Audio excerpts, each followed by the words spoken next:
여러분, 우리는 계속해서 에베소 성도들을 향한 사도 바울의 기도에 대해서 살펴보고 있습니다. 오늘 우리가 읽은 14절부터 21절까지의 말씀이 에베소서에 나타난 사도 바울의 두 번째 편지인데요. 이 말씀을 계속해서 우리가 살피고 있습니다. 그 가운데 우리는 지난 시간까지 여러 시간을 통해서 먼저 두 가지를 먼저 살펴보았습니다. 먼저 한 가지는 사도가 에베소 성도들 향해서 기도하는 첫 번째 간구의 제목은 이것입니다. 성령으로 말미암아 속사람이 강건하게 되게 하여 주시옵소서라고 하는 것이었습니다.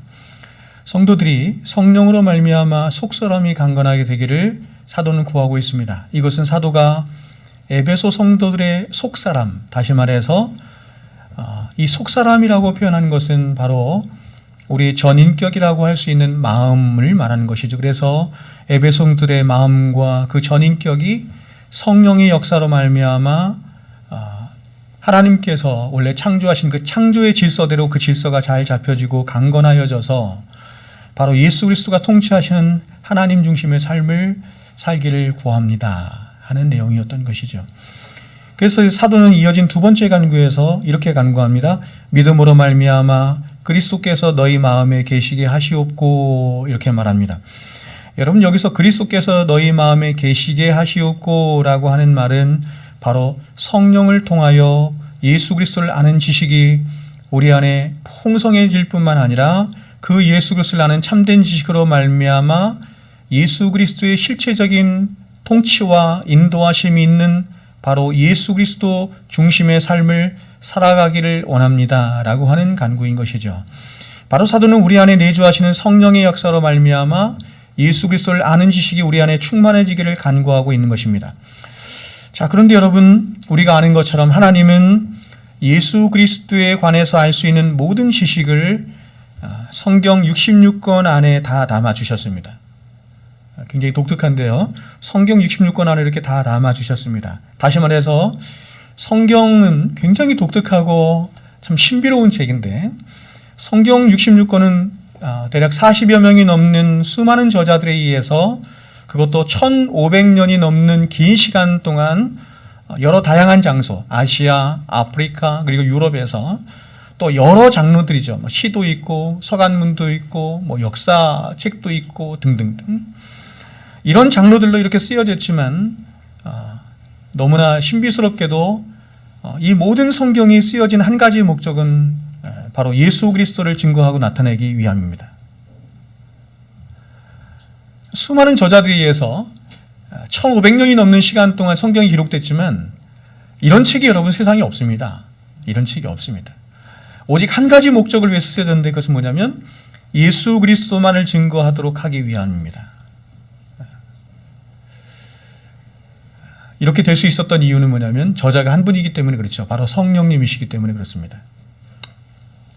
그래서 예수님은 스스로 말씀하기를 이렇게 말씀하셨습니다. 너희가 성경에서 영생을 얻는 줄 생각하고 성경을 상고하거니와, 많은 사람이 성경을 들여다본다는 거예요. 성경에서 영생이 있구나라고 성경에서 영생을 얻는 줄 생각하고 성경을 상고하거니와, 이 성경이 곧 내게 대하여 증거하는 것이로다. 많은 사람들이 이 부분에서 실패하는 것 같습니다. 오늘날도 전 세계에서 이단을 비롯한 수많은 사람들이 성경을 봅니다. 성경에서 영생이 있겠구나 라고 성경을 찾지만 이 성경 전체가 곧 예수 그리스도에 관해서만 증거하는 것이다 라고 하는 데는 많은 사람들이 실패하는 것 같습니다.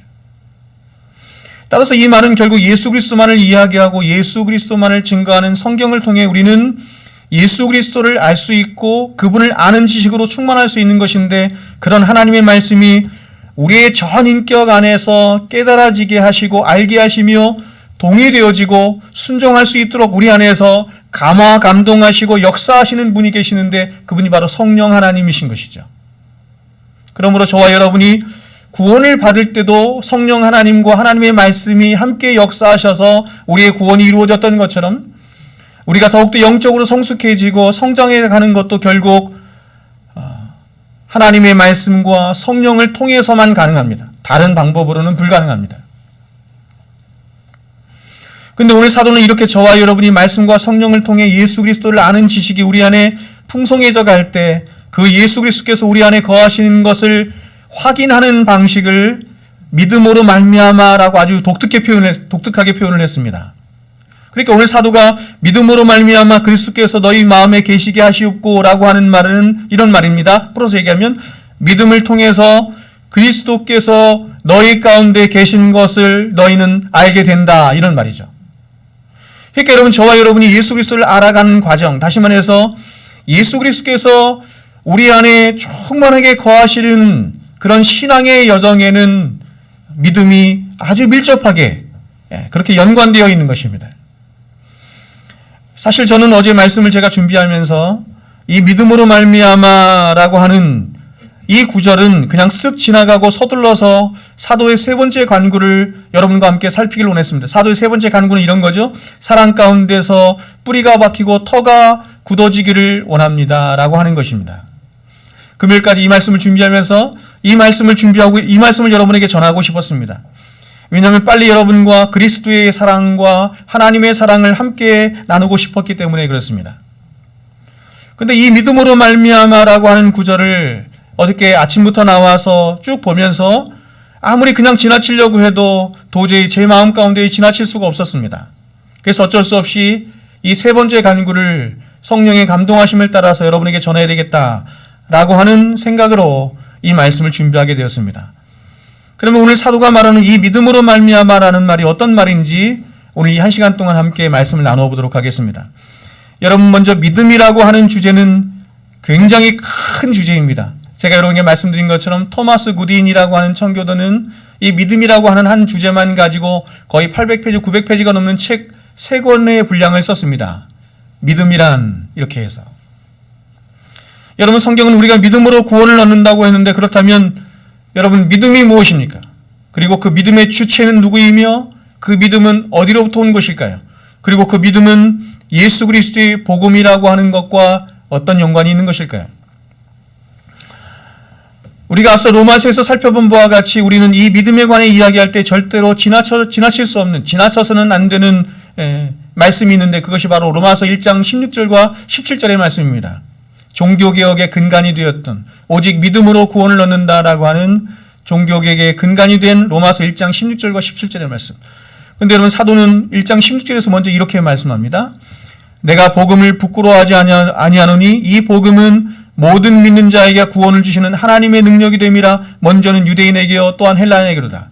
자, 여러분, 제가 말씀드렸던 것처럼 유대인이요 헬라인에게로다 이렇게 말을 할 때는 모든 인류를 다 포함하는 것이다 이렇게 말씀을 드렸습니다. 여러분, 지금 사도는 적극적인 역설의 부정의 방법을 써서 어떤 사실을 강조하여 말하는, 이것을 수사법상 이중부정이라고 말하는데 보통 고건법이라고 말합니다. 이런 고건법이라고 하는 것을 사용해서 나는 복음이라고 하는 것을 가장 기뻐하고 또 기뻐한다, 이 복음을 가장 자랑한다 이렇게 말하고 있습니다. 그러면 바울이 이렇게 복음을 가장 크게 기뻐하며 자랑하고 있는 이유가 무엇일까요? 그것은 바로 그 복음이 담고 있는 복음 자체의 능력 때문에 그렇습니다. 그 복음 자체가 가지고 있는 능력을 사도는 바로 다음 구절에서 이렇게 말합니다. 복음은 모든 믿는 자에게 구원을 주시는 하나님의 능력이 되기 때문이다 이렇게 말했습니다. 즉, 사도는 말하기를 죄로 인해서 영원히 죽을 수밖에 없는 모든 인류 안에, 이 땅에 태어나는 어머니의 태 속에서부터 이 땅에 태어난 모든 인류는 죄 가운데 태어나서 죄를 먹고 마시며 살다가 죄로 인해서 멸망할 수밖에 없는 그런 인류인 것인데, 그런 모든 인류 안에 구원하시는 하나님의 능력이 나타났는데 그것이 바로 복음이다 이렇게 말하는 것입니다. 그래서 이 복음을 자신은 알게 되었고 깨닫게 되었으며 그 복음의 능력으로 구원함에 이른 자신은 이 복음을 기뻐하지 않을 수 없고 이 복음을 자랑하지 않을 수 없다, 가장 크게 기뻐하지 않을 수 없다 이렇게 말하는 것이죠.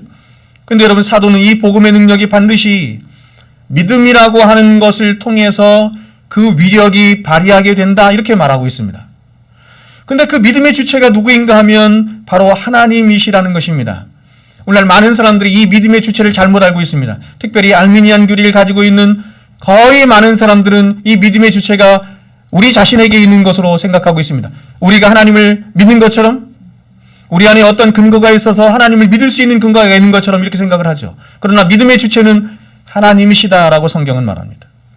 우리가 잘 아는 에베소 2장 8절을 보시면 사도가 이렇게 우리에게 말합니다.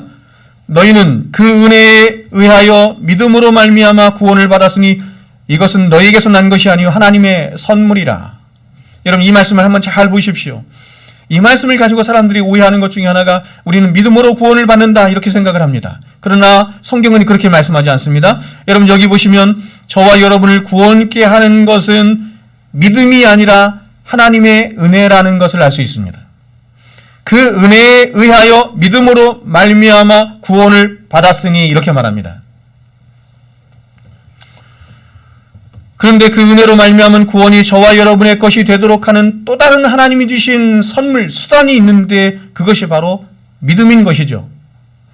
그러니까 저와 여러분의 구원이라고 하는 것은 바로 하나님이 주신 믿음이라고 하는 수단을 통해서 저와 여러분을 실제적으로 구원케 하시는 그 하나님의 은혜를 전달케 하고 적용케 함으로 비로소 우리 안에서 구원이라고 하는 것이 이루어지게 되는 것입니다. 다시 정리합니다. 우리를 구원케 하는 것은 뭐예요? 하나님의 은혜입니다.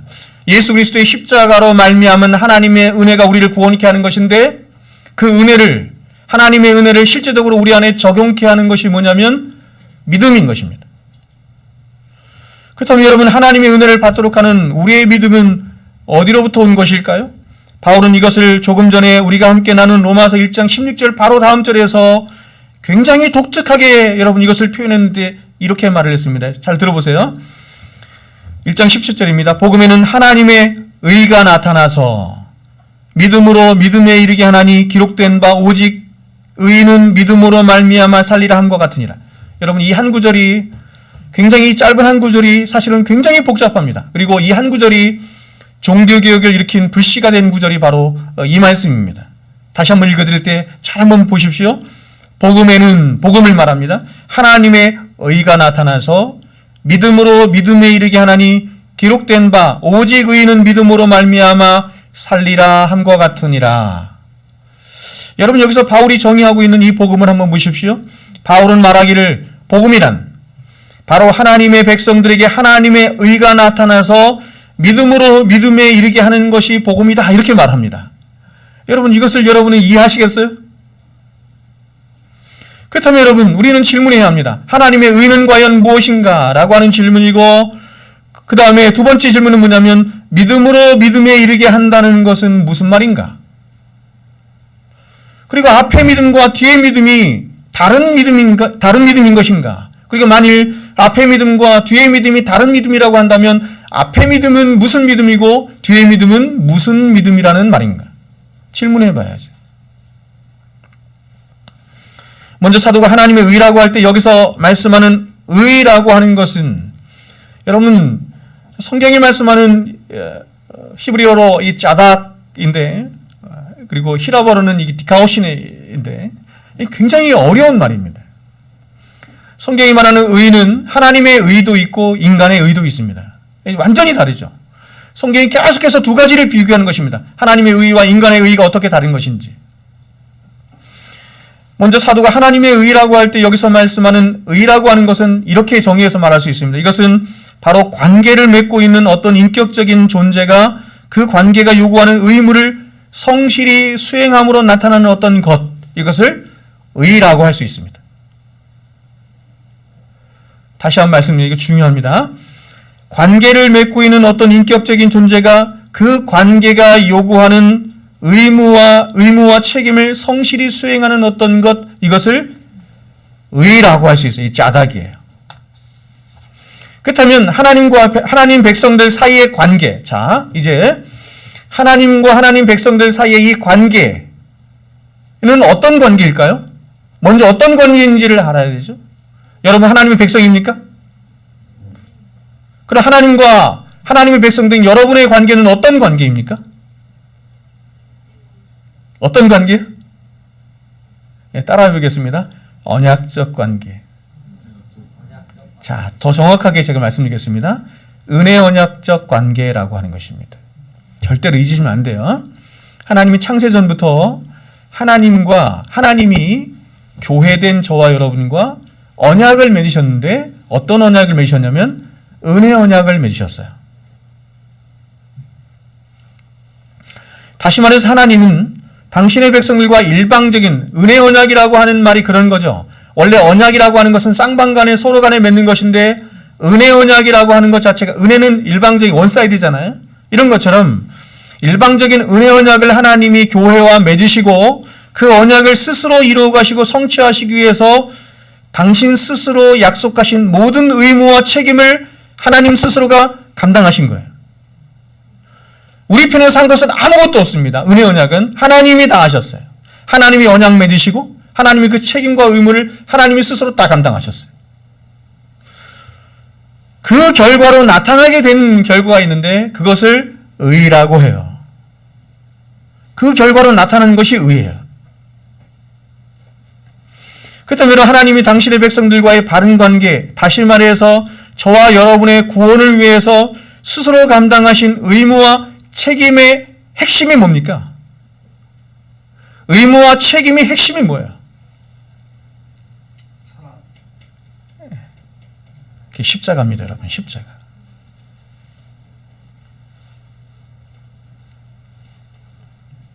그래서 십자가에서 예수님은 두 가지를 감당하셨는데 하나는 뭐냐면 죄에 대한 형벌을 감당하셨고 또 하나는 뭐예요? 율법을 완전케 하신 것입니다.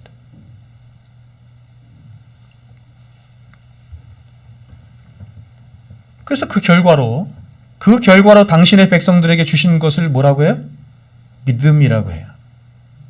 자, 예전에 제가 여러분에게 로마서 강의하면서 설명했던 걸 한번 돌이켜 볼까요? 언약이라고 하는 것을 히브리어로 베리트라고 합니다. 베리트라고 해요. 이것은 어떤 의미냐면 쪼개다, 쪼개지다 이런 의미란 말이에요. 쪼개지다 이런 의미. 그러니까 종주권주야. 고대 근동에 언약을 맺을 때 두 당사자가 짐승을 쪼개 놓습니다. 짐승을 다 둘로 쪼개 놓고 피를 낭자하게 한 후에 두 당사자가 거기를 지나가는 것입니다. 이게 언약이에요. 이 의미는 뭐냐면 언약이 쪼개지다라고 하는 의미처럼 두 가지가 있는데 하나는 뭐냐면 언약을 맺는 쌍방간에 그 언약에 대한 책임과 의무를 누구라도 감당하지 못하면 이렇게 짐승처럼 쪼개서 죽을 것이다 라고 하는 의미가 담겨져 있는 것이고, 두 번째는 서로 쌍방간에 그러한 의무와 책임을 짐승이 쪼개지는 그런 아픔과 고통과 이런 것들을 이만큼 그렇게 철저하게 그런 책임을 감당하지 않으면 언약이 지켜질 수 없다 이런 의미예요. 베리트가 뭐라고요? 언약이 뭐라고요? 쪼개진다라고 하는 것입니다. 그러므로 언약이 성취되기 위해서는 뭐가 있어야 돼요? 쪼개져야 되는 거예요. 이해하시죠?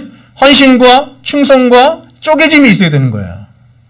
근데 하나님이 우리와 맺으신 언약은 어떤 언약? 은혜 언약이에요.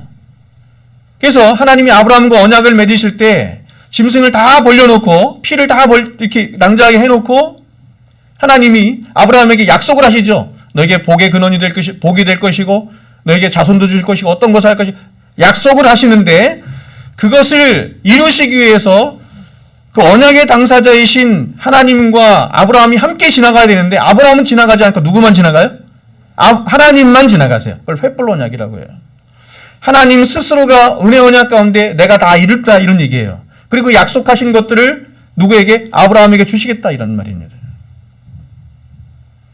그러면 여러분 하나님이신 예수님이 우리와 언약을 맺으시고 그래서 예수님께서 마지막 성찬식 때 언약을 맺으실 때 뭐로 언약을 맺으세요? 자신을 두고 언약을 맺으시죠. 이 피는 내 피로 세우는 새 언약이니 이렇게 말씀하잖아요. 그러면 누군가가 쪼개져야 그 언약이 성취될 수 있는 거예요. 은혜 언약은. 그럼 누가 쪼개졌어요? 예수님이 쪼개지셨죠. 어디에서? 십자가에서. 예수님이 쪼개시고 헌신하시고 예수님이 죽으심을 통해서 발생하게 된 것이 있습니다. 그것이 같은 어원에서 나왔는데 그걸 바라크라고 해요. 바라크가 뭐예요? 복입니다. 복. 그래서 예수님이 복인 거예요. 예수님이 쪼개지심으로 언약을 지키심으로 십자가에서 발생한 것 그게 바라크 복이에요. 근데 그 복을 얻도록 하나님이 우리에게 주신 선물이 있는데 그것을 믿음이라고 하는 것입니다.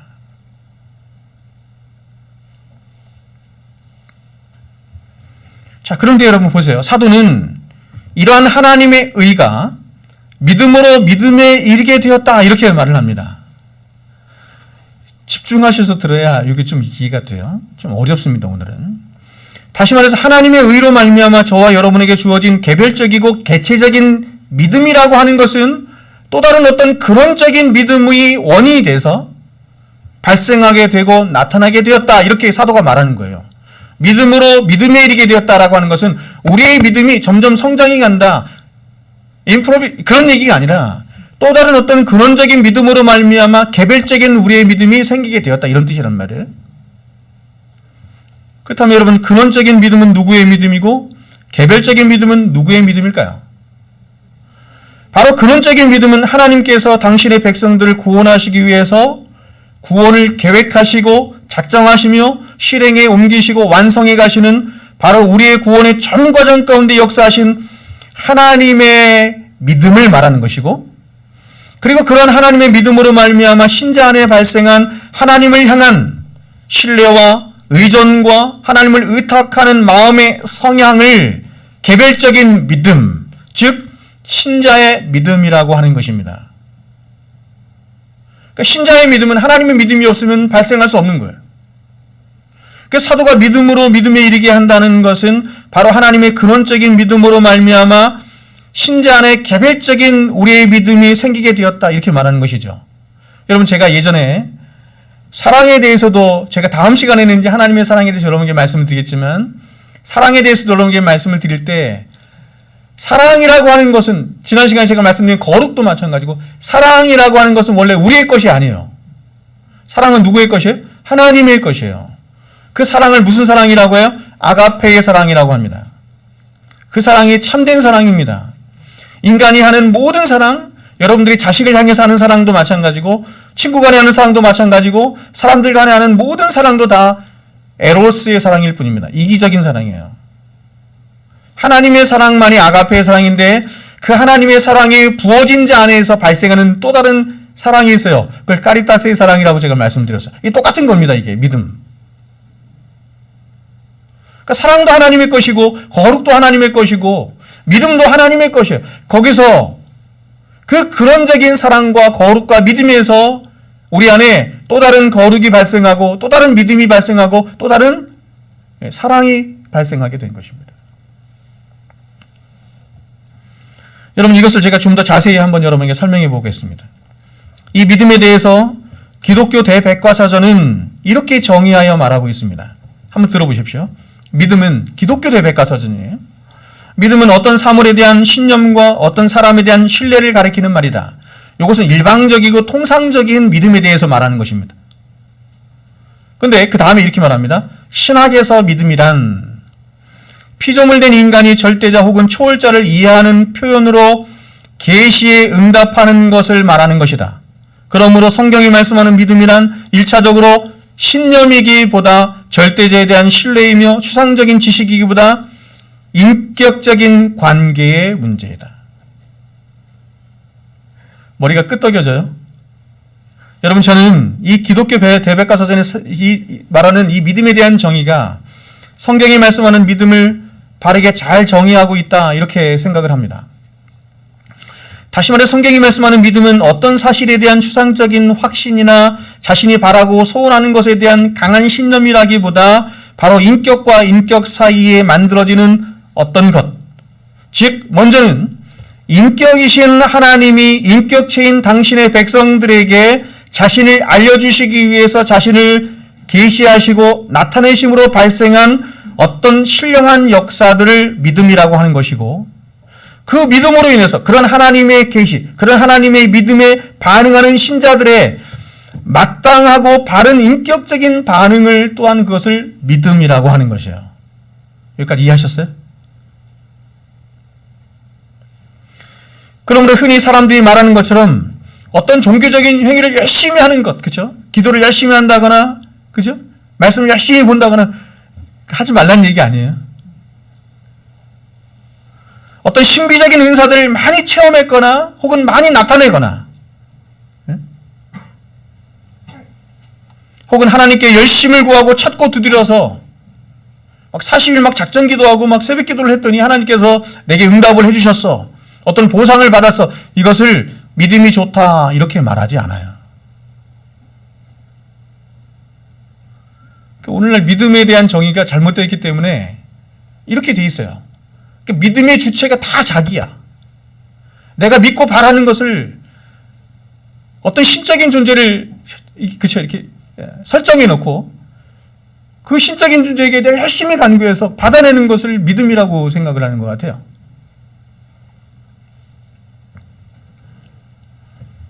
믿음이라고 하는 것은 하나님이라고 하는 가장 고상하신 인격과 인간이라고 하는 인격 사이에서 발생되는 어떤 것으로 바로 하나님이 인간을 향해 가지고 계신 깊은 사랑이 원이 돼서 우리가 다음 주에 이제 사랑을 이제 볼 텐데 원인은 사랑입니다. 그래서 믿음, 소망, 사랑 중에 제일이 사랑인 거예요. 믿음도 사랑에서 왔어요. 그래서 깊은 그 하나님의 사랑이 원인이 되어서 나타난 인간을 향한 끊임없는 자기 계시와 자기의 나타남 그리고 자기애와 자기 설득으로 말미암아 인간의 인격 속에서 발생하고 형성된 하나님을 향한 인간의 깊은 신뢰와 사랑과 그리고 의존의 마음을 믿음 이렇게 말할 수 있는 거예요.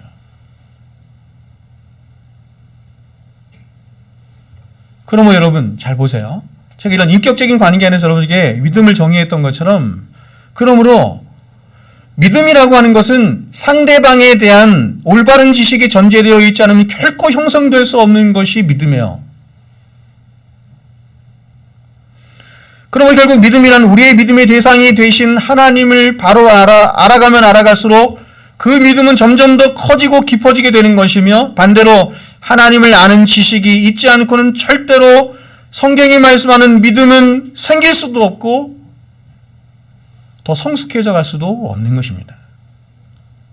그러니까 믿음이라고 하는 것은 하나님이 우리에게 계시하여 주신 그 하나님을 아는 지식이 그걸 진리라고 하는데 그것을 전제로 믿음은 생겨나고 자라게 되는 거예요. 아멘이시죠? 따라서 우리가 믿음이 좋다라고 하는 것은 다른 것이 아니라 바로 하나님을 아는 참된 지식, 여러분이 하나님을 알아보십시오. 하나님을 아는 참된 지식이 우리의 인격 안에 충만히 쌓여짐으로 하나님과의 인격적이고 바른 관계가 더 깊어졌다 이런 말이에요. 다시 말하면 하나님을 아는 참된 지식으로 말미암아서 우리는 하나님을 더 신뢰하게 되었고 더 의존하게 되었고 그 하나님을 더 두려워하게 되었고 하나님을 더 사랑하게 되었다라고 하는 것이 믿음이 좋다 이런 말이란 말이에요. 그래서 하나님은 당신의 백성들에게 찾아오시는 거예요. 그래서 기독교를 계시 의존적 신앙이라고 하잖아요. 하나님이 당신의 백성에게 찾아오시는 이유가 당신을 보여주시고 나타내시고 알게 하시고 깨닫게 하시기 위함이에요. 그래서 그 지식을 근거로 우리에게 참된 지식을 근거로 하나님께서 믿음 안에 살도록 하시는 것입니다. 그래서 이런 하나님을 아는 참된 지식으로 말미암아서 우리에게 기대하시는 것이 뭐예요? 그렇습니다, 하나님. 이걸 영광의 고백이라고 하잖아요. 하나님만이 유일하신 참 하나님이십니다. 지식이 있어야 고백하지. 하나님만이 유일한 복이 되십니다. 하나님만이 예배 받으시고 영광 받으시고 찬양 받으시기 합당하신 유일하신 하나님이십니다. 이 고백을 하나님이 당신을 우리에게 우리의 인생 속에서 끊임없이 찾아오셔서 나타내시고 가르쳐주시고 말씀하심으로 이 고백을 결국에 받아내기를 원하시는 거예요. 그거 받아내시기 위해서 우리에게 인생을 주신 거예요. 제가 좀 이따 다시 말씀드리겠지만 이스라엘 백성에게 광야 40년을 허락하신 것처럼 그 이유 때문에 우리에게도 광야 같은 이런 인생을 허락하신 것입니다. 제가 지난 시간에도 말씀드린 것처럼 그래서 인생의 가장 궁극적인 목적은 뭐냐면 칼빈이 얘기했던 것처럼 하나님을 알아가는 것입니다. 이 땅에서 뭔가 우리가 성취하고 뭔가 이름을 내고 그런 것이 목적이 아니고 하나님께서 허락하신 모든 환경이든지 처지든지 상황이든지 모든 인생 가운데 있어지는 모든 걸 통해서 하나님은 당신을 계시하시고 나타내시고 알게 하시는 거예요. 그래서 여러분에게 처해 있는 모든 상황이나 형편이나 이걸 줄로 지어진 구역이라고 하잖아요. 이것은 언제나 아름답고 언제나 완벽한 거예요. 하나님의 전지전능하심과 선하심이 늘 함께하는 거예요. 하나님을 알려주시기 위한 여러분 각자에게 가장 합당한 환경들을 허락하시는 거예요, 여러분. 그러니 그런 것에 대해서 우리가 자랑해서도 안 되고 그런 것을 억지로 바꾸려고 해서도 안 되고 하나님이 줄로 지은 구역 안에서 우리는 기뻐하고 찬양하며 그분을 더욱더 배우는 자로 살아가야 되는 것입니다. 여러분, 이 세상의 어떤 종교도 신이 인간과 인격적인 관계를 맺거나 혹은 신이 자신을 인간에게 설명하고 나타내는 종교는 없습니다. 세상의 종교들은 그저 그들이 믿는 신이 인간이 소유하지 못한 어떤 능력이 있고 힘이 있고 초월적인 힘을 소유하고 있으니 그 신에게 달려가서 그 신에게 열심히 빌고 시성을 드리고 정성을 다해서 그 신을 만족해 함으로 그 신의 힘을 빌어와서 네가 바라고 네가 소원하는 그 어떤 것을 성취하라, 이렇게 말을 합니다. 대부분 그렇게 믿죠. 근데 기독교도 그렇게 믿는 사람들이 많다는 게 문제죠.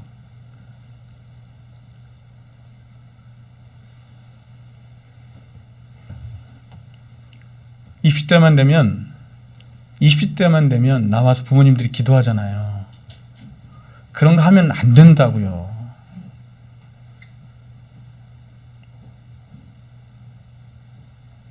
자녀를 위해서 기도하는 것은 너무나 당연하고 해야 하지만 그런 식으로 기도하는 것은 기독교가 아니에요, 여러분.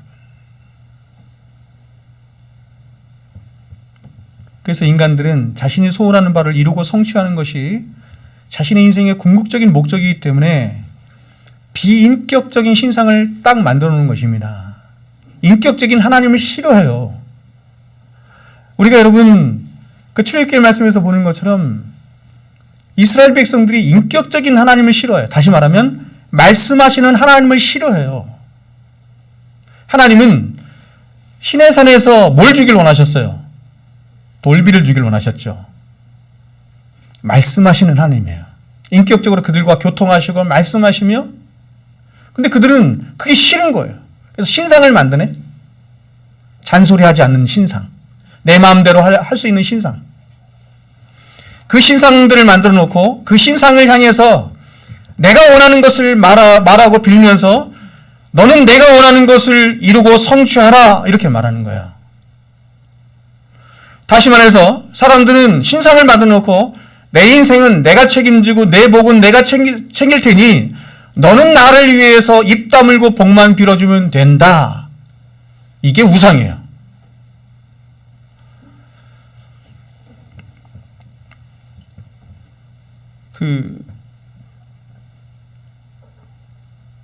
토지인가요? 제가 기억이 잘 안 나네. 갑자기 제목 기억이 안 났는데 그 소설을 보면 바로 이게 정확하게 나옵니다. 어떤 한 젊은 부부가 있었는데 그 젊은 부부가 신상을 만들어요. 그리고 집에다 갖다 놓고 옷도 예쁘게 입혀주고 거기도 맨날 빗자루질하고 깨끗하게 닦고 그러면서 빕니다. 나에게 복 주십시오. 올해 꼭 농사 잘 되게 해주십시오라고 빌어요. 근데 흉년이 들어버렸네. 그래서 이 사람이 즉각적으로 취하는 행동이 뭐냐면 옷을 벗겨버리고 삿대질을 하면서 이야기합니다. 나에게 복주라고 했는데 이게 뭐야? 이게 인간이 만드는 신이라는 말이에요. 여기에 어떤 인격적인 교통이 있어요? 여기 중심이 누구예요? 다 나잖아요. 세상의 모든 종교가 다 그렇다니까요. 그러나 여러분, 기독교는 그런 것이 아닙니다. 기독교가 말하는 하나님은 바로 말씀하시는 하나님이에요.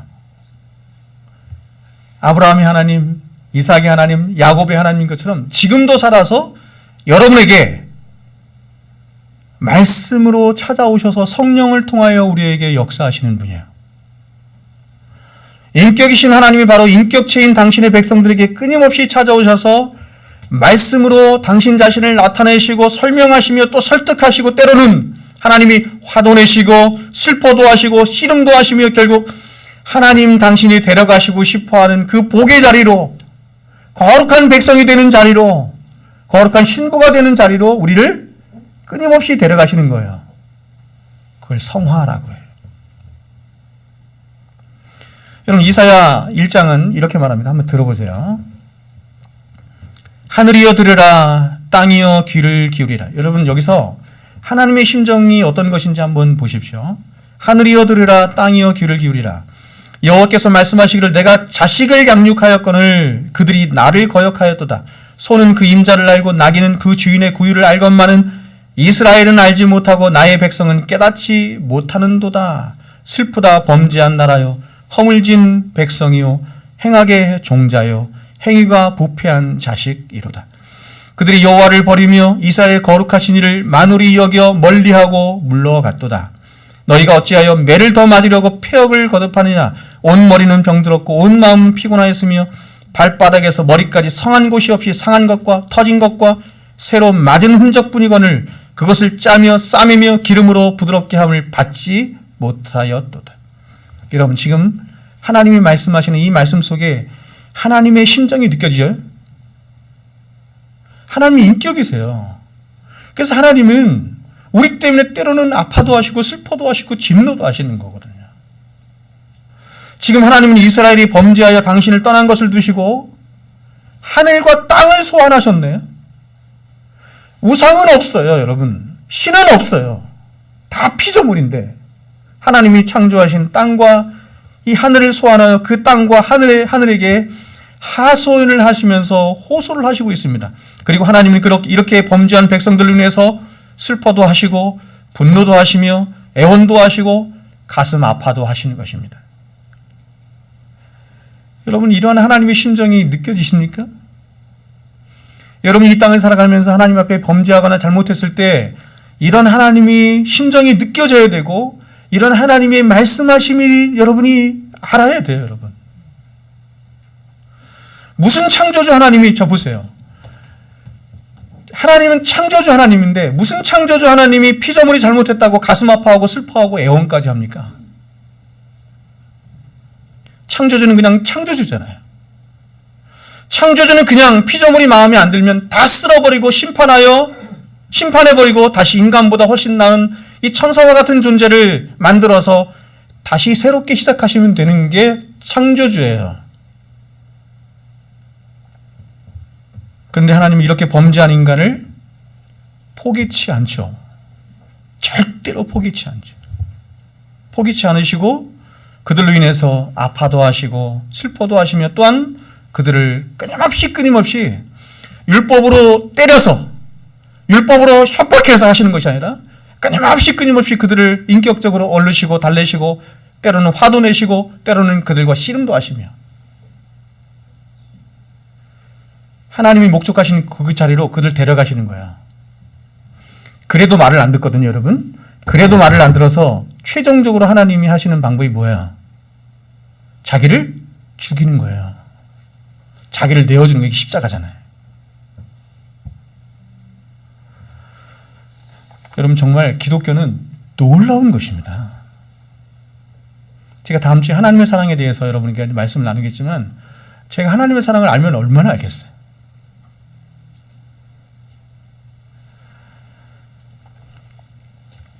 하나님이 왜 이렇게 하시냐면 하나님이 저와 여러분을 다른 피조물이나 물건처럼 그렇게 대하시지 않고 당신과 같은 인격체로 대우하실 뿐만 아니라 더 나아가서 당신의 자녀가 되게 하셨기 때문에 그렇습니다.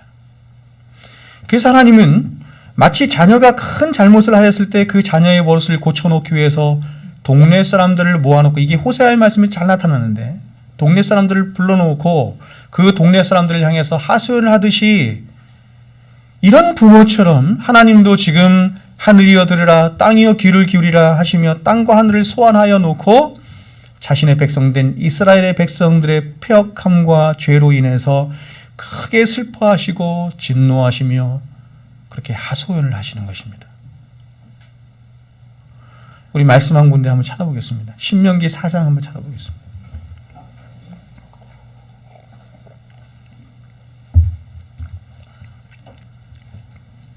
신명기 4장 31절부터 한번 보겠습니다. 말씀이 좀 길지만 우리 같이 한번 읽어보겠습니다. 31절부터 40절까지 우리 한 절씩 교독해서 읽습니다. 그냥 쭉 합독해서 같이 읽겠습니다. 시작. 내 하나님 여호와는 자비하신 하나님이시라. 그가 너를 버리지 아니하시며 너를 멸하지 아니하시며 네 조상들에게 맹세하신 언약을 잊지 아니하시리라. 네가 있기 전 하나님이 사람을 세상에 창조하신 날부터 지금까지 지나간 날을 상고하여 보라. 하늘이 끝에서 저 끝까지 이런 일을 들은 적이 있었느냐? 어떤 국민이 불 가운데에서 말씀하시는 하나님의 음성을 너처럼 듣고 생존하였느냐? 어떤 신이 와서 시험과 이적과 기사와 전쟁과 강한 손과 편팔과 크게 두려운 일로 한 민족을 다른 민족에게서 인도하여 낸 일이 있느냐? 이는 다 너희의 하나님 여호와께서 애굽에서 너희를 위하여 너희의 목전에서 행하신 일이라. 이것을 내게 나타내심은 여호와는 하나님이시요 그 외에는 다른 신이 없음을 내게 알게 하려 하심이라. 여호와께서 너를 교훈하시고 하늘에서부터 그의 음성을 내게 듣게 하시며 땅에서는 그의 큰 불을 내게 보이시고 내가 불 가운데 나오는 그의 말씀을 듣게 하셨느니라. 여호와께서 내 조상들을 사랑하신 고로 그 후손인 너를 택하시고 큰 권능으로 친히 인도하여 애굽에서 나오게 하시며 너보다 강대한 여러 민족을 내 앞에서 쫓아내고 너를 그들의 땅으로 인도하여 들여서 그것을 내게 기업으로 주려 하심이 오늘과 같으니라. 그런즉 너는 오늘 위로 하늘에나 아래로 땅에 오직 여호와는 하나님이시요 다른 신이 없는 줄을 명심하고 오늘 내가 내게 명령하는 여호와의 규례와 명령을 지키라. 너와 내 후손이 복을 받아 내 하나님 여호와께서 내게 주시는 땅에서 한없이 오래 살리라. 여러분 보십시오. 지금 하나님은 당신이 이스라엘의 광야 40년의 역사 동안 과연 하나님이 어떠한 분이신 것과 하나님이 그들을 위해서 어떤 일을 행하셨는지를 말씀하고 있는 것입니다. 광야 40년은 우리의 인생을 말하는 거예요. 아시겠어요? 우리의 인생입니다. 하나님이 창세전부터 우리를 택하셨다고 한다면 바로 우리를 천국으로 들이시면 되는데 하나님이 그렇게 아니하시고 어떻게 하세요? 인생 속에 넣으시잖아요. 마치 탕자가 그 아버지의 자녀임에도 불구하고 탕자를 세상으로 보내는 아버지의 심정처럼 우리를 하나님은 이런 물질과 시간 속에 갇혀 계신 분이 아님에도 불구하고 물질과 세계로 점철된 이 세상을 창조하시고 그 역사 속으로 탕자를 보내시듯이 우리를 보내신 거예요. 목적이 있죠? 이스라엘 백성들이 애굽에서 출애굽하였을 때 이스라엘 백성들은 그렇게 생각했습니다. 우리가 똑같이 생각한 거죠. 아, 하나님이 우리를 구원하셨구나. 하나님이 우리에게 최종적인 목적은 가나안 땅에 들어가는 거구나. 잘못 알았죠. 가나안 땅에 들어가는 것이구나. 그래서 그들은 전혀 다른 생각 없이 항우를 지어서 가나안 땅을 향해서 가장 빠른 길, 해변길로 향해서 나갔습니다. 일주일이면 들어가요. 빠르게 하면 3박 4일이면 가요. 그러니까 여러분, 한 사람도 의심 없이 모두가 다 동의하에, 그렇죠? 그냥 그 이성적인 판단하에 생리적인 생각으로 가나안을 향해서 걸어갔던 것입니다. 그런데 하나님이 그들을 돌이키시죠. 누가요? 하나님이 돌이키십니다. 돌이키셔서 어디로? 광야로 인도하세요. 그리고 광야 40년 길을 걷게 하십니다. 우리도 마찬가지죠. 우리가 이 땅을 살아가는 이유와 목적이 어떤 것인지를 알아야 돼요. 하나님이 이 땅에서 우리가 살아가면서 배우고 우리가 익혀야 할 것이, 하나님께서 목적하시는 것이 무엇인지를 하나님의 성경을 통해서 우리에게 다 말씀하시는 것입니다. 여러분, 하나님은 이스라엘 광야 40년 동안 당신이 어떠한 분이시라는 것과 또한 과연 하나님이 이스라엘을 위하여 어떤 일을 행하셨으며 그리고 앞으로 어떤 일을 행하실 것인지를 말씀하셨습니다. 여러분, 이걸 뭐라고 해요? 하나님이 어떠한 분이신 것과, 자 보세요. 하나님이 어떠한 분이신 것과 그 하나님이 어떤 일을 행하셨고 앞으로 어떤 일을 행하실 것인지, 이걸 뭐라고 해요? 복음이라고 한단 말이에요. 이걸 복음이라고 한단 말이에요. 그 복음의 일을 광야 40년 동안 하나님이 나타내신 거예요. 그래서 그것을 근거로 인격적으로 하나님 앞에 나와서 하나님을 사랑하는 자로, 하나님을 경외하는 자로 인격적인 설복을 갖도록 하시는 거예요. 순종을 요구하시는 거예요. 성경은 율법이 먼저 나온 적 없어요. 항상 복음이 먼저 나오고 그 다음에 율법이. 그러니까 하나님은 이스라엘 백성들을 율법으로 두들겨 패시고 위협하심으로 억지로 당신에게 복종토록 하고 순종하도록 하신 것이 아니라 광야 40년이라고 하는 긴 세월 동안 끊임없이 하나님 자신을 당신의 백성들에게 나타내시고 설명하시고 보여주심으로 그렇게 알게 된 하나님을 아는 참된 지식, 이걸 진리라고 하는데 그 진리의 근거에서 이스라엘 백성들이 하나님, 그렇습니다. 하나님 당신만이 하나님이시고 하나님 당신만이 경배와 찬양과 영광을 받으시기에 합당하신 유일하신 하나님입니다. 하나님, 이 고백을, 그런 인격적인 순종을 하나님이 받기를 원하시는 것입니다.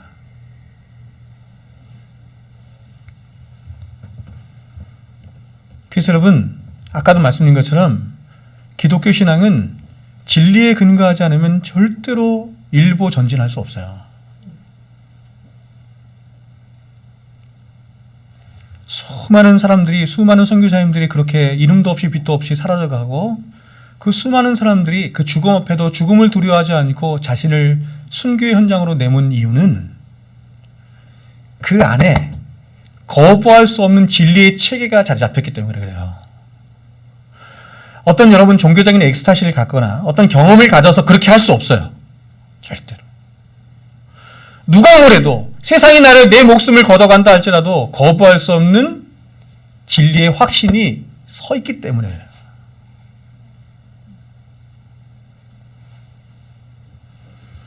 그러면 여러분, 믿음은 절대로 비인격적으로 이루어지는 강요나 강제나 억지가 아닌 겁니다. 믿음은 인격이신 하나님이 인격체인 저와 여러분에게 당신의 본체적인 영광과 그 성품과 그 사랑을 끊임없이 나타내시고 보여주심으로 저와 여러분을 계속해서 설득하시고 이해시키심으로 인격적인 설복을 하도록 하시는 하나님의 역사를 1차적으로 믿음이라고 하는데, 어떤 믿음이요? 근원적인 믿음, 하나님의 믿음이라고 하는 거예요. 그러므로 여러분, 하나님이 저와 여러분을 가장 인격적으로 대우하시고 사랑하시고 관계하시는 것처럼 하나님도 우리에게 기대하시는 것이 뭐냐면 하나님을 우리가 인격적으로 대하기를 원하시는 거예요. 여러분, 오늘날 기독교의 굉장히 중요한 문제 중에 하나가 뭐냐면 하나님을 인격적으로 우리가 대하지 않는다는 것입니다.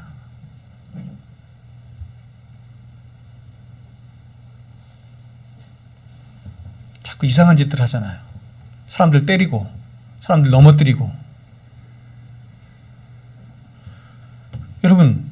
여러분이 다른 사람과 이렇게 대화를 하거나 다른 사람들과 관계를 할 때 그렇게 때려서 넘어뜨리고 아주 이상한 짓을 하고 이상한 소리를 내게 하고 그렇게 하면 여러분 기분 좋겠어요? 이거 비인격적인 거잖아요. 하나님은 그런 분이 아니라니까요.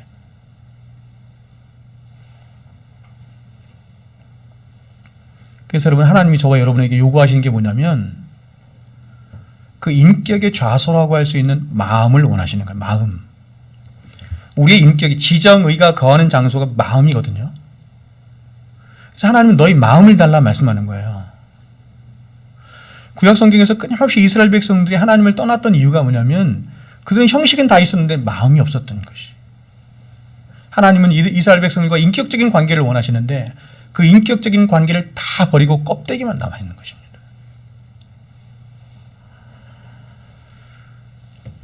그러므로 여러분 보세요. 결국 하나님의 백성된 저와 여러분의 모든 생각과 삶에 있어지는 여러 환경이나 처지들이나 사건들은 절대로 우연히 발생하는 것이 하나도 없이 모두가 다 하나님 당신을 저와 여러분에게 알게 하시고 깨닫게 하시기 위한 사람 막대기요 인생 채찍인 것입니다. 우연이 없어요.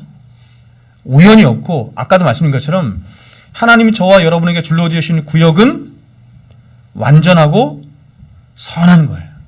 아멘이세요? 우리가 지식이 없어서 우리가 죄 가운데 있어서 그런 하나님의 뜻을 발견하지 못하고 그런 하나님의 선하심을 보지 못하기 때문이지 우리가 처해 있는 모든 환경은 완전한 거예요.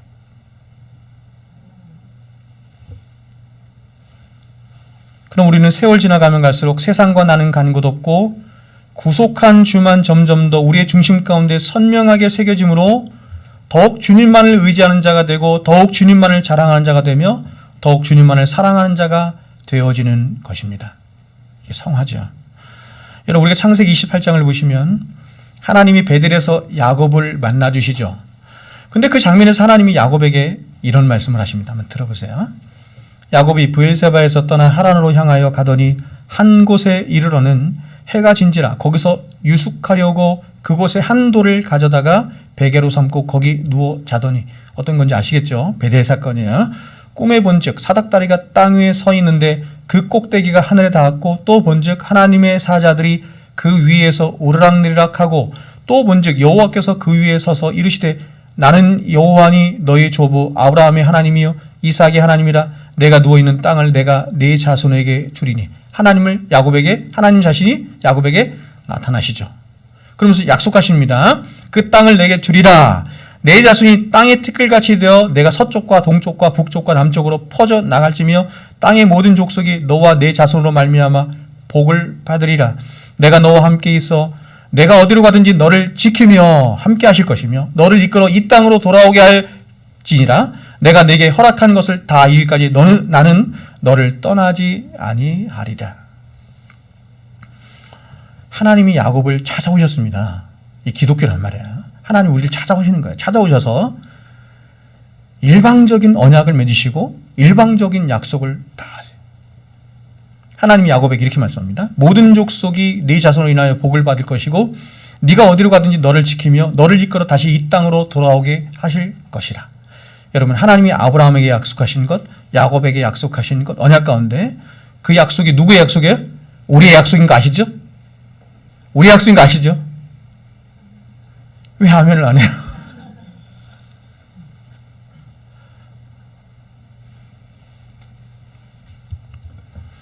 자, 그런데 여러분 보세요. 이런 야곱이 하나님의 약속대로 다시 가나안 땅으로 돌아오는데 몇 년의 시간이 걸려요?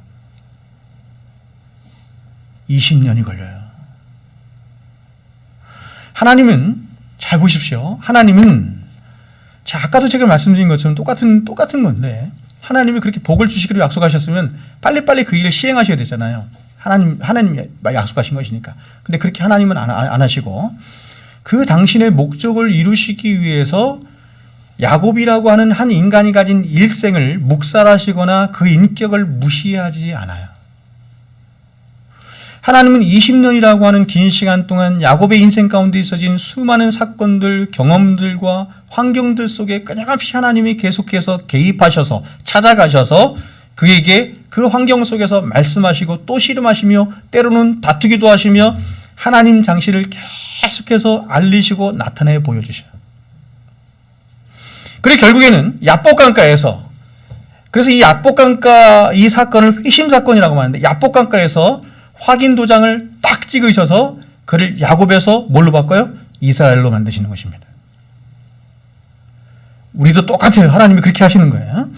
다시 말해서 하나님은 20년이라는 긴 세월 동안 단 한시도 야곱을 떠나지 않으시고, 우리가 사는 이 세상에서 사는 동안 하나님은 단 한시도 너를 고아와 같이 내버려 두지 않으시고 함께 하시며, 모든 상황들 속에 함께 하시며, 그를 속이고 빼앗는 자 야곱에서 오직 하나님만을 의존하는 믿음의 사람 이스라엘로 빚어가시는 거예요. 그게 인생이에요. 우리는 다 야곱 같은 존재였는데, 빼앗고 속이는 자였는데, 인생 속에 찾아오셔서 끊임없이 하나님을 만나게 하시고 알게 하시고 깨닫게 하셔서 뭘로 변화시켜요? 이스라엘로 변화시켜요. 하나님만 의존하는 자로. 그게 원래 하나님의 창조 목적이었거든요. 여러분, 개혁주의 신학을 언약신학이라고도 말을 해요. 언약신학이라고도 말하는데, 우리가 아는 대로 하나님은 창세기부터 계속해서 인간과 언약을 맺어가십니다. 아담과 언약 맺으시고, 노아와 언약 맺으시고, 아브라함, 다윗, 그 다음에 여러 선지자들 계속해서 언약을 맺으시며, 이스라엘이라고 하는 민족과도 언약을 맺으십니다. 이게 신의 선 언약이죠. 근데 하나님이 이런 모든 언약들을 맺으실 때마다 하나님은 그 언약의 약속들을 사람에게 하시지만, 그 언약의 대상자인 사람에게 하시지만 그 언약을 이루어 가실 때는 홀로 이루어 가십니다.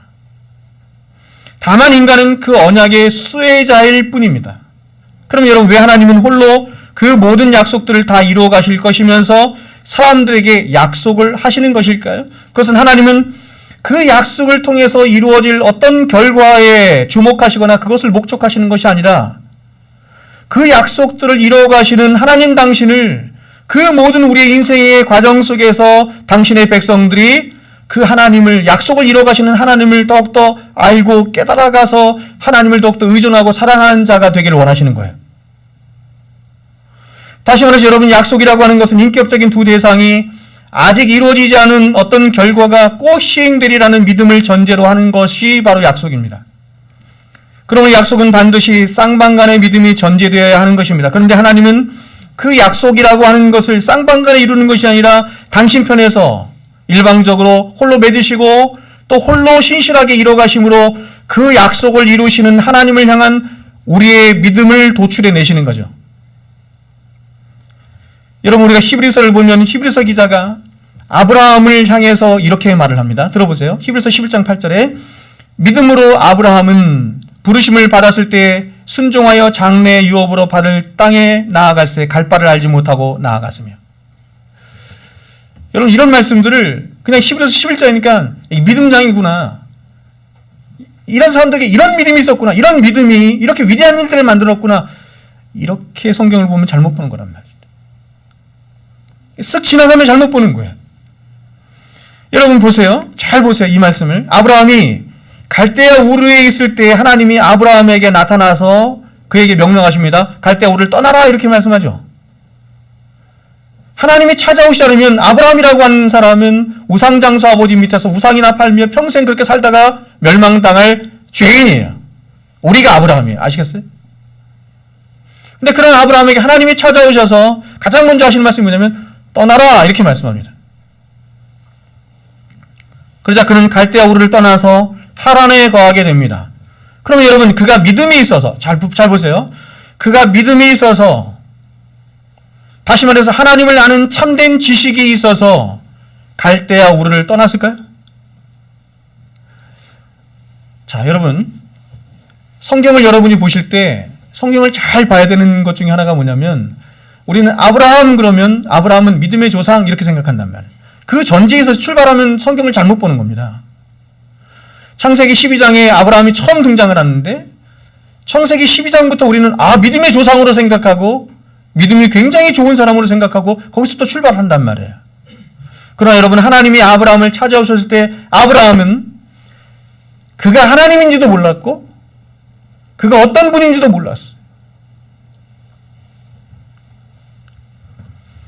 아브라함은 하나님이 자신을 찾아오셨을 때 그 하나님이 어떠한 분이신지 알지도 못했을 뿐만 아니라 그는 우상장수 아버지 밑에서 우상이나 팔던 자였습니다. 그러니까 아브라함은 자신에게 어떤 신적인 존재가 나타나긴 했는데 신적인 존재라고 생각은 했죠. 왜냐하면 우상을 팔던 자였으니까.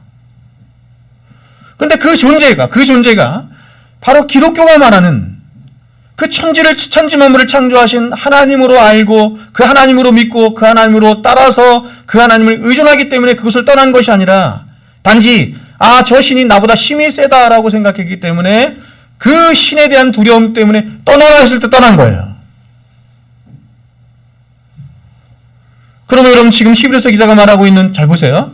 믿음으로 아브라함은 이라는 말은 아브라함이 믿음이 있었기 때문에, 자신 안에 믿음이 있었기 때문에 어떤 하나님을 향한 어떤 믿고 신뢰할 수 있는 어떤 진리가 근거했기 때문에 그 믿음으로 하나님께 순종하며 갈대아 우르를 떠났다 하는 말이 아닌 거예요.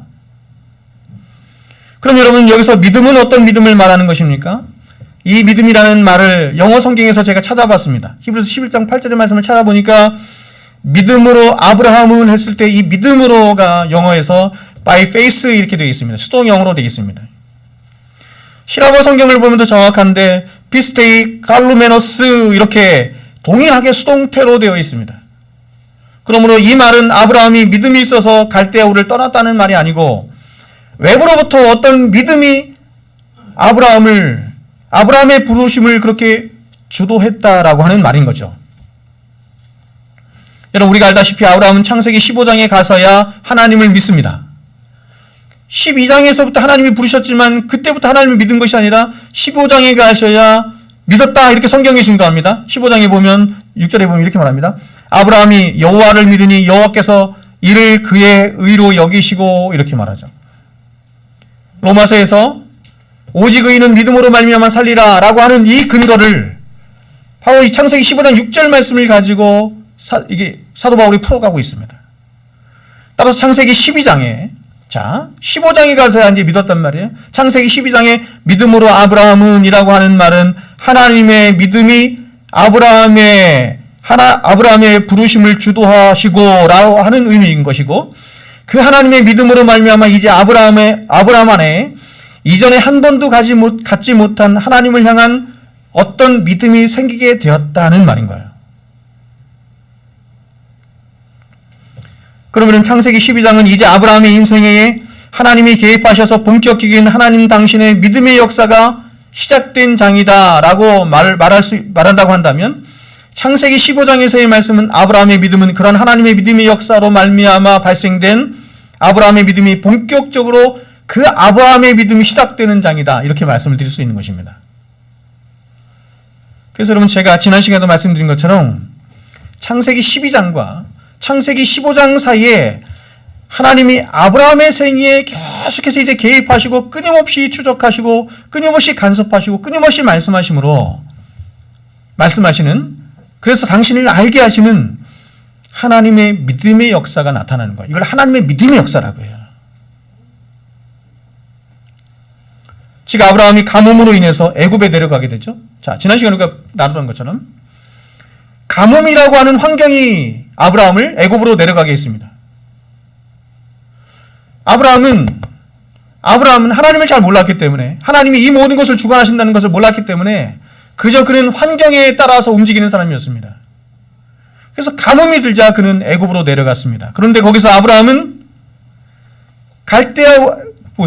갈대아 우리에서 자신을 찾아오신 하나님이 어떠한 분이신가 하는 것을 실제적으로 알게 되고 맛보게 된 거예요. 아브라함 비로소 자신을 갈대아 우리에서 불러내신 하나님이 세상의 여러 우상들 중에 하나가 아닌 바로 세상에서 가장 큰 나라인 애굽보다 크시고 세상에서 가장 힘있는 바로를 벌벌 떨게 하시는 크고 위대하신 하나님이라는 것을 알게 되었고 경험하게 된 거죠. 하나님이 일부러 가뭄을 있게 하셔서 어디로 내려가게 하셨냐면, 여러 나라들이 있을 것인데 일부러 애굽으로 내려가게 하신 것은 뭐냐면, 세상에서 가장 강한 나라 애굽, 가장 강한 사람이 있는 이 바로가 있는 나라 애굽으로 일부러 가게 하신 거예요. 그리고 그 나라보다 크시고 그 바로를 벌벌 떨게 하시는 하나님을 애굽에서 보게 하시는 것입니다.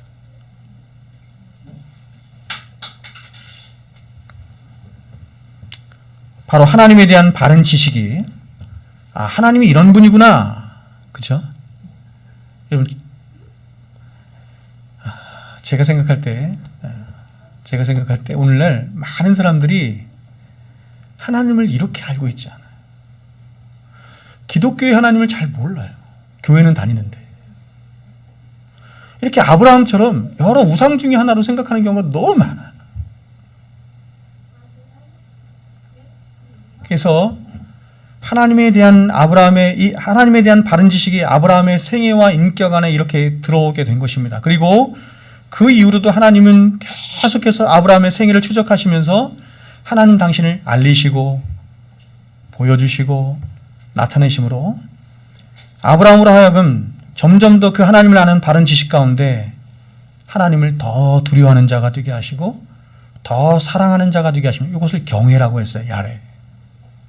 하나님을 더 의존하는 자가 되게 만드시는 것입니다. 이걸 절대 의존의 관계라고 제가 말씀드렸잖아요.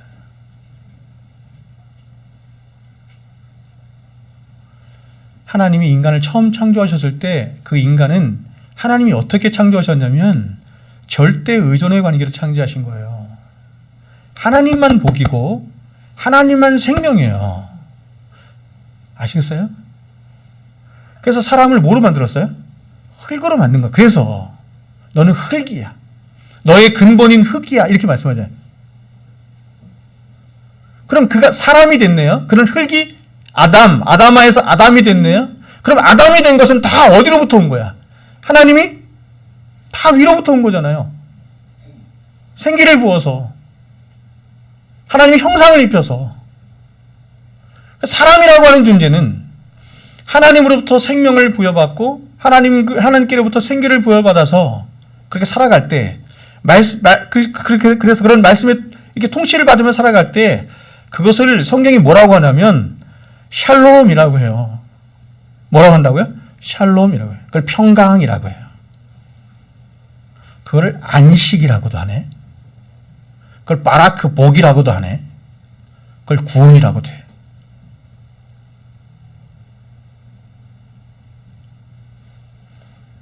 그래서 하나님이 이 땅에서 우리에게 그거 배우게 하시는 거예요. 하나님만 하나님이야. 그래서 아까 우리가 신명기 읽었던 것처럼 하나님 계속해서 말씀하잖아요. 40년 동안 광야길을 걷게 하시면서 내가 유일한 하나님이야. 내가 유일한 하나님이야. 내가 유일한 하나님이라는 것을 너희로 하여금 40년 동안 배우게 하는 거야. 여러분, 저는 성경을 얼마나 오랫동안 많이 보고 연구를 했겠어요. 그렇죠? 이 짧은 세월이지만. 근데 성경을 보면 볼수록 성경을 정말 모르겠어요. 성경은 너무 방대하고 너무 깊고 그런데 푸르습니다. 아주 푸른 바다와 같아요.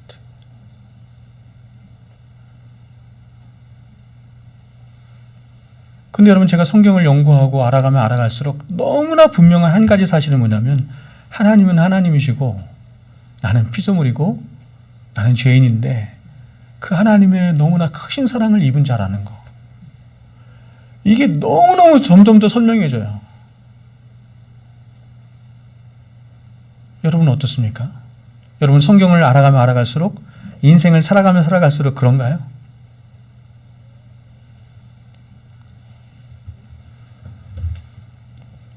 그래서 여러분, 이렇게 아브라함이 끊임없이 찾아오시는 하나님을 만나서 하나님을 아는 거죠. 제가 여러분에게 말씀드린 것처럼 성경은 아브라함이 위대하다 이렇게 말하는 것이 아니라 아브라함이 나중에는 누구를 바쳐요? 자기 아들 이삭을 바치죠. 이삭을 왜 바쳤다고 히브리서 기자가 얘기했어요? 그를 죽은 자 가운데서 다시 살리게 하실 것을 믿었어요. 어떤 신앙까지 갔어요? 아브라함이? 부활 신앙까지 간 거예요. 그런 부활 신앙까지 갈 정도로 아브라함을 우상장사 아버지 밑에서 살던 아브라함을 변화시킨 것은 뭐가 변화시켰어요? 하나님의 은혜가 변화시킨 거예요. 그래서 우리는 자랑할 게 아무것도 없는 것입니다. 그렇다면 여러분, 이러한 저와 여러분을 향한 하나님의 믿음 혹은 하나님의 열심이 축약되어지고 농축되어져서 나타난 하나님의 믿음의 끝장판이 뭡니까? 그게 십자가란 말이에요. 그게 십자가. 우리를 향하신 하나님의 사랑의 끝장판, 우리를 향하신 하나님의 주님께서는 그걸 질투라고 표현했는데 그게 하나님의 열심이거든요. 그 하나님의 믿음의 끝장판이 뭐냐면 십자가예요, 십자가. 다시 말해서 하나님은 당신의 백성들을 복과 구원으로 인도하시며 말씀에 순종하는 천국 백성으로 인도하시되 율법의 방식이나 기계적이고 인과율적인 방식으로 인도하신 것이 아니라 하나님이신 그분이 피조물된 우리에게 끊임없이 자신을 낮추셔서 알게 하시려면 하나님 어떻게 하셔야 돼요? 인카네이션 하셔야죠. 낮추셔야 되죠. 그래서 자신을 나타내시고 계시하시는 그런 인격적인 이해와 설득의 방식으로 우리로 하여금 인격적인 설복을 하도록 하실 뿐만 아니라 결국엔 자신을 다 내어주시는 희생과 섬김과 종의 방식과 십자가의 방식으로 저와 여러분을 구원하시기를 기뻐하신 것입니다. 이게 기독교예요. 기독교는 놀라운 겁니다, 여러분. 여러분이 정말 하나님을 안다면 우리가 하나님께 그럴 수가 없어. 모든 인생의 고통과 이 아픔과 슬픔과 이 모든 것이 원인은 뭐냐면 하나님의 사랑을 몰라서 그렇습니다. 인생을 가장 인생답게 살게 하는 우리 삶의 근원이 뭐냐면 하나님의 사랑에 있어요. 그래서 사도가 그 사랑의 뿌리를 받고 이러는 거야. 더 나아가서 그 사랑의 깊이와 넓이와 그렇죠? 또 뭡니까? 그 높이와 그 어떠함을 더욱더 풍성하게 알기를 원한다. 이렇게 말하는 것입니다. 다음번에 하나님의 사랑에 대해서 함께 말씀을 좀 나누도록 하겠습니다. 기도하겠습니다. 삶의 기쁨 늘 충만하리